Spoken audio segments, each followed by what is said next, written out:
it just didn't. The content areas now you have to take, the knowledge base you have to have, the awareness of the standards, the methodologies, strategies. It is a savvy group. It is a very savvy group. So you know those things. Be confident in that. You may be discussing methodologies, possibly, and again, to maybe a superintendent principal that has no idea what you're talking about because they may not. Their concepts of that are dated, and you are more cutting edge and have that brain research, best practices, research-based best practice knowledge and background. And again, don't. Some of you are looking like, I can't believe that. That's the truth. That's what happens in education. We're like any other organization. We progress, and so when you get asked those questions, don't be intimidated. Don't get flustered about those things. You know those things. You truly do, and you know them well. So be confident in that. And again, if you can attend any seminars or workshops put on by your Career Placement Center here, definitely do that. And are you all active or been active with the Career Placement Center here at Eastern? They have a good one. A lot of times when you fill out an application now, even with our online application system, you can talk to those college placement centers and they'll attach, you give them your website where you're filling out the application, they can attach, bless you, they can attach those credentials or not, if not, help you scan those into those attachments, those web-based applications that you're doing. So work with those great folks to get to know, because believe me, when you start sending out those applications, they're going to ask for your career placement files. 15, 20, 30 of those you're going to start requesting, and they're going to start to know you. But that's okay. That's why you pay those fees. Those fees always seem to go up. But that's why you pay those fees to do those things. So don't hesitate to utilize those folks to do that. Any questions on what I've described about building a knowledge base prior to the interview? Is this stuff you've heard before, or is anything new in there, or something you had a question about?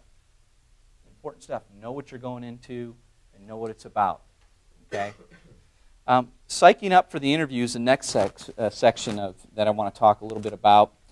And these are things that maybe you're not thinking about, but are key things for you that in my experience, I've seen, and then not my experience as in interviewing candidates, but then also being interviewed, that I put in here because I think they're imperative to help you establish an idea of confidence when you go in there.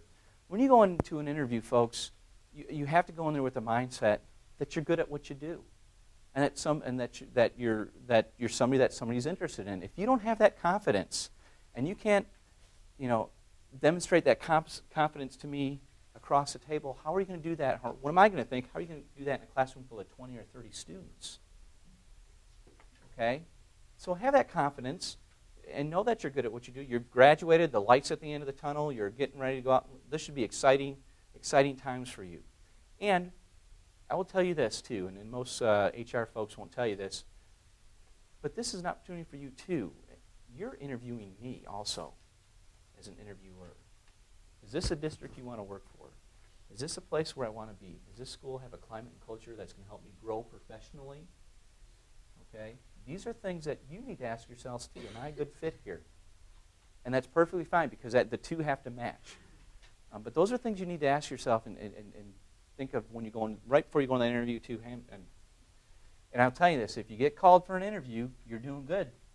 You're doing really well. Someone is very interested in you. So, again, have that confidence and know that when you go in there that you're looking at that district too. They're not only looking at you, but you're looking at them also. Plan your arrival with sufficient time to engage in some reflective thinking. I think this is so important. I don't know about you, but as educators, we're all anal in some kind of way. We all want to get A's and B's, and if we think we get a C, it's terrible, even though we know we learn best through our failures.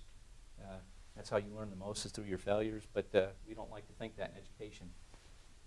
I always get to an interview early, okay, folks?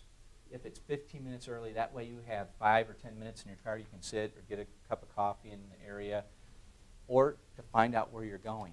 So if I can't tell how many times I went to an interview and I've had to go to a meeting or even something of that nature and I'm driving around and I can't find the place and boy, it's 10 minutes and I get a little panicky. I just don't like that feeling. I don't feel like I'm prepared.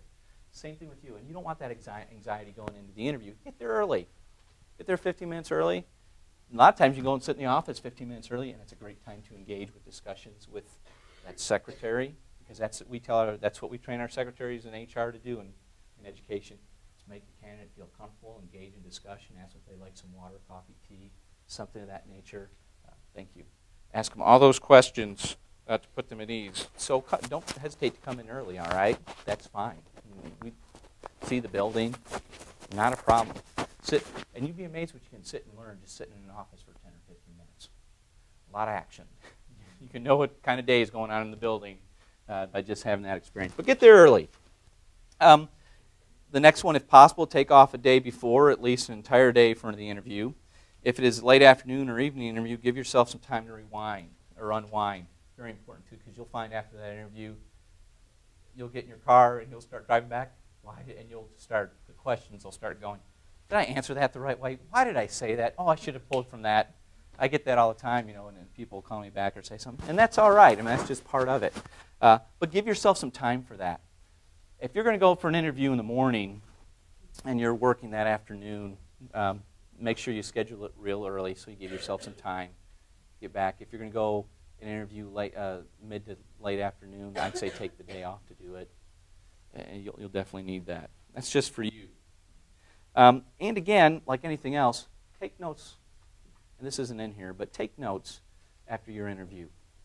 Sit down and just write notes out, what you think went well, what you think didn't go well, because then next interview comes up, you'll be able to reflect that. If there's a question that was it was a gotcha question or you couldn't think of the response, write that question down so you have some time to think about it and reflect upon it before the next interview. Very important. Again, it's kind of like a lesson plan. After you instruct, you go back, and if you're good practice, best practice is you go back and you look at what you did and you reflect upon it and take notes so next time when you're in that situation you can do a little bit better with it. Rest. Don't rush into an interview. You'll be tense mentally and unprepared. That is the truth, and that'll show.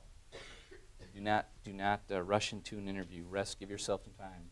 Don't go out the night before and get crazy and say you got an interview at 8 a.m. because it's going to show. You're not going to be, those endorphins up there are not going to be shooting, and you're not going to be able to pull from your experience, the background, and knowledge base to answer the questions appropriately. Yes? When do most school districts do interviews? Great. Typically during the day? Oh, yeah. Are they on days off? No, they're on the day, usually during the day. And when we call for an interview, we'll give you slots. We have an 8 a.m. interview, a 9 a.m., 10, Usually you won't see a lot during the lunch. Usually it'll start again about 1:30 and go as late as into 3:30. That's typical. Now, have we done some interviews on the weekend before? Sure, because of extenuating circumstances. But as a rule, it's during the day, either in the a.m. or the p.m. of that day. And I would tell you, if you can get an early morning interview, if there's a slot, I'd get the early morning interview. The reason why more people are probably going to be able to sit in the interview at that time, that is other administrators, maybe the building administrator, assistant principals, things of that nature, as opposed to the afternoon, because as you all know in your experience, things happen in a school organization throughout the day. And by the afternoon, those administrators are probably pulled out dealing with some other issues. And that's just the nature of what we do. But the earliest, the best. And I find that people are more sharp in the morning. Get yourself, just like assessment and testing, get yourself a good breakfast. Have that cup of coffee or 2 or 3 if that's what you need, or water. Go out for that exercise in the morning, that night before, and just give yourself some time. But I would say if you can get an interview in the a.m., my experience has been that's pretty good time. Okay, that's when I'll do up to maybe 3 interviews in the morning and maybe only do the maximum of 2, or usually just 1 in the afternoon, but the maximum of 2.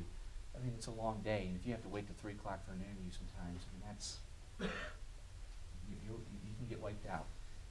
You truly can. Great question. Arrive in time to remove all problems from your thoughts. Do that the best way you can, okay? Again, think through your career objectives and tell yourself you're ready, you're really qualified for the position. Again, what I talked about before. Know when you go in there, you're getting called for an interview. Again, I've said this again, and I'll tell you, and I'll tell you, and I'll tell you one more time. That's a good thing, and that you have to have confidence in yourself when you get called for that interview, that someone is very interested in you, because they're going to spend some valuable time with you to do that.